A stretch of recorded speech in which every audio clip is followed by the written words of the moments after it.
Mes très chers compatriotes, en ces instants critiques pour notre nation, je m'adresse à vous avec la gravité et la solennité qu'impose la situation. L'Est de notre pays, en particulier les provinces du Nord Kivu, du Sud Kivu et de l'Ituri, fait face à une aggravation sans précédent de la situation sécuritaire. Les forces de défense du Rwanda, en soutien de leurs marionnettes du M23, poursuivent leur entreprise terroriste sur notre territoire, semant la terreur et la désolation parmi nos populations. Je partage avec vous la douleur et l'indignation face à ces attaques barbares. Ces actes ne sont pas seulement une attaque contre la République, mais une offense à l'histoire et à la dignité de notre peuple. En ces moments difficiles, je vous appelle à la résilience et surtout à la résistance. Face à cette situation, permettez-moi de vous rassurer. Une riposte vigoureuse et coordonnée contre ces terroristes et leurs parrains est en cours. Nos vaillantes forces armées de la République démocratique du Congo, symbole de courage et de patriotisme, sont pleinement mobilisées, prêtes à défendre chaque centimètre de notre territoire. J'ai personnellement convoqué et présidé des réunions de crise avec une équipe restreinte du gouvernement, le haut commandement militaire ainsi qu'une réunion interinstitutionnelle afin d'évaluer les récents développements de la situation et de lever les options pour repousser les agresseurs et reconquérir chaque parcelle de notre territoire. À cet effet, j'ai nommé ce 28 janvier le général-major Évariste Somo Kakule au poste de gouverneur militaire du Nord Kivu pour renforcer la coordination des opérations militaires et restaurer l'autorité de l'État. Parallèlement, nous avons engagé d'importantes démarches diplomatiques, notamment au sein du Conseil de sécurité des Nations Unies, ainsi que dans le cadre du processus de paix de Luanda, auquel nous restons pleinement engagés malgré les obstacles. Nous privilégions la voie du dialogue, mais toujours avec lucidité, tout en restant fermement résolus à défendre notre territoire et notre souveraineté par tous les moyens nécessaires. Mais ce combat n'est pas seulement celui des FARDC. C'est le combat de tout un peuple, le combat de notre identité congolaise, afin de léguer aux générations futures un pays prospère et en paix. À tous nos compatriotes, dans chaque province, chaque ville, chaque territoire et chaque village, ainsi que ceux de la diaspora, sans distinction d'appartenance ethnique ou politique, unissons nos efforts. Apportons un soutien indéfectible, moral et matériel à nos vaillants soldats. Mobilisons-nous comme un seul homme pour défendre notre souveraineté et sauvegarder notre intégrité territoriale. Je suis pleinement conscient des souffrances de nos compatriotes qui fuient les hostilités. Le gouvernement est instruit d'activer le plan d'urgence humanitaire pour venir en aide aux déplacés. À vous, habitants de Goma et des environs, je ressens profondément votre douleur qui est aussi la mienne. Elle traverse nos cœurs et nos âmes en tant que fils et filles d'une même patrie. Mais face à cette épreuve, je vous exhorte à puiser dans cette force intérieure qui fait la grandeur du peuple congolais. Résistez avec courage. Faites preuve de vigilance constante et gardez votre calme malgré l'adversité. Sachez que nous ne sommes pas restés inactifs. Des plans de contingence sont préparés pour assurer la protection de la population civile et prévenir toute escalade de la violence. Les dispositifs de sécurité ont été renforcés pour protéger les zones stratégiques et nous travaillons sans relâche pour garantir le fonctionnement des services essentiels. Je tiens à rendre un hommage solennel à tous ceux qui ont payé le prix ultime dans cette lutte pour notre dignité et notre souveraineté. J'ai une pensée pieuse pour le général-major Peter Chirimwami, gouverneur militaire du Nord Kivu, tombé les armes à la main. Je m'incline avec respect devant la mémoire de tous nos militaires et de tous les Wazalendo tombés sur le champ d'honneur. Je pense aussi aux soldats de la mission de la communauté de développement d'Afrique australe, la SAMI DRC, qui combattent à nos côtés aux casques bleus de la MONUSCO, qui ont sacrifié leur vie pour la paix, ainsi qu'aux innombrables civils victimes de la barbarie ennemie.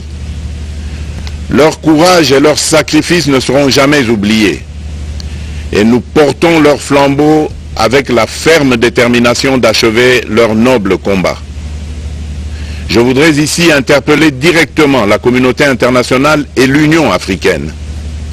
Le Rwanda continue de violer ouvertement et sans scrupule les principes fondamentaux de la Charte des Nations Unies ainsi que les accords régionaux. Pire, ces agissements se déroulent dans une impunité totale et ce, avec un mépris manifeste des règles internationales et des valeurs que ces institutions sont censées défendre. Cette attitude arrogante, qui ne cherche même plus à masquer ses forfaits, est une provocation inacceptable à l'égard de notre souveraineté et de la stabilité régionale. La présence de milliers de soldats rwandais sur notre sol, leur soutien politique, logistique et militaire à leur pantin du M23, ainsi que leur implication dans l'exploitation illégale de nos ressources naturelles, nous conduisent tout droit à une escalade aux conséquences imprévisibles, mettant en danger toute la région des Grands Lacs. Votre silence et votre inaction face à la barbarie du régime de Kigali et aux atrocités perpétrées par ces supplétifs sur notre territoire constituent un affront non seulement à la République démocratique du Congo, mais également aux valeurs universelles de justice et de paix. Le peuple congolais prend acte de cette passivité qui frôle la complicité. Soyez sûrs d'une chose, la République démocratique du Congo ne se laissera pas humilier ni écraser. Nous nous battrons et nous triompherons. Congolaises et Congolais, l'heure est certainement grave, mais notre détermination est encore plus inébranlable. Ce moment critique nous offre l'opportunité de montrer au monde ce qui fait notre force, c'est-à-dire notre unité sans laquelle tous nos efforts seraient vains.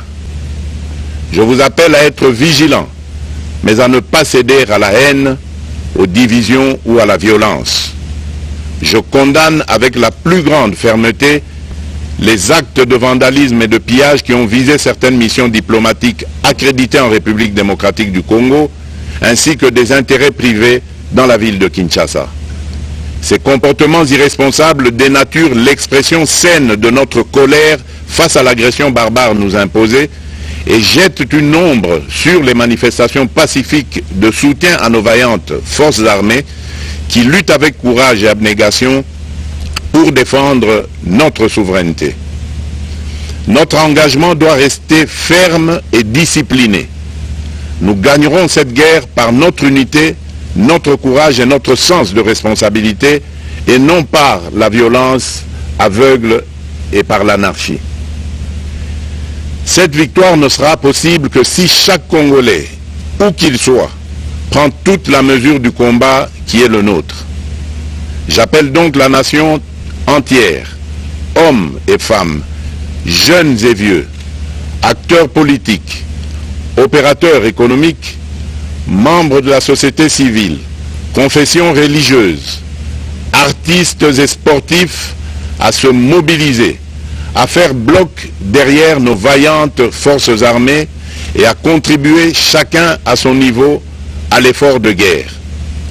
J'ai instruit le gouvernement de mettre en place des mesures rigoureuses de réduction du train de vie des institutions et de leurs animateurs afin que les ressources ainsi économisées soient directement réorientées vers le soutien à nos forces armées. Dans cet effort national, j'en appelle également à la responsabilité du secteur privé qui est invité à contribuer activement à cette cause commune. Nos soldats se battent avec héroïsme pour la défense de notre intégrité territoriale et de notre souveraineté. Ils ont besoin de notre soutien total, qu'il soit moral, matériel ou logistique. À la jeunesse congolaise, pilier et espoir de notre nation, je vous exhorte à répondre massivement à l'appel de la patrie. Le moment est venu de vous lever, de mettre votre énergie et votre créativité au service de la nation. Nous devons renforcer nos rangs et chaque jeune Congolais prêt à défendre son pays a une place au sein de nos forces armées. Enrôlez-vous massivement dans l'armée. Vous êtes le fer de lance de notre projet et votre mobilisation est déterminante pour la victoire finale. Aux braves populations du Nord Kivu, du Sud Kivu et de l'Ituri, vous êtes le symbole de la résilience congolaise, une source d'inspiration pour toute la nation. Vous n'êtes pas seuls dans cette épreuve. La République tout entière se tient à vos côtés, unis dans l'espoir et la lutte. Ensemble, nous ferons face et surmonterons cette épreuve. À nos vaillantes forces armées et aux vaillants patriotes Wazalendo, véritables sentinelles de la souveraineté nationale, je rends un hommage appuyé et vous exprime au nom de toute la République notre reconnaissance infinie et notre fierté inébranlable. Votre bravoure, votre discipline et votre engagement sans faille inspirent et mobilisent tout un peuple déterminé à défendre son territoire. Sachez-le, la République ne vous abandonnera jamais. Votre combat est le nôtre et vos sacrifices ne seront jamais oubliés. Vous incarnez l'honneur de la nation congolaise. À tous mes compatriotes d'ici et de la diaspora, la République démocratique du Congo ne pliera pas. La République démocratique du Congo ne reculera pas. Je ne vous abandonnerai jamais. J'en fais ici le serment. Le soleil n'a pas cessé de briller sur notre patrie.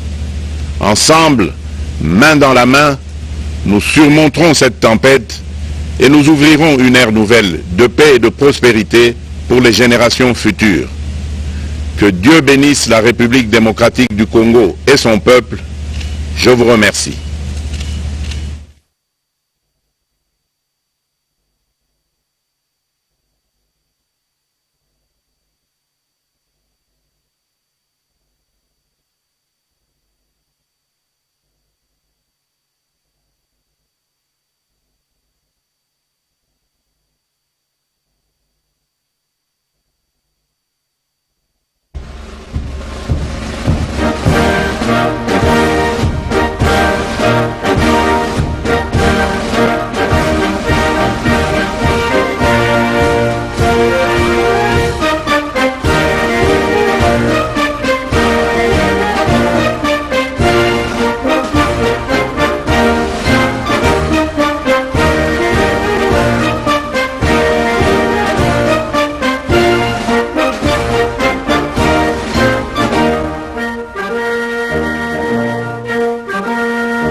Voilà, nous venons, mesdames, messieurs, de suivre tous le message à la nation.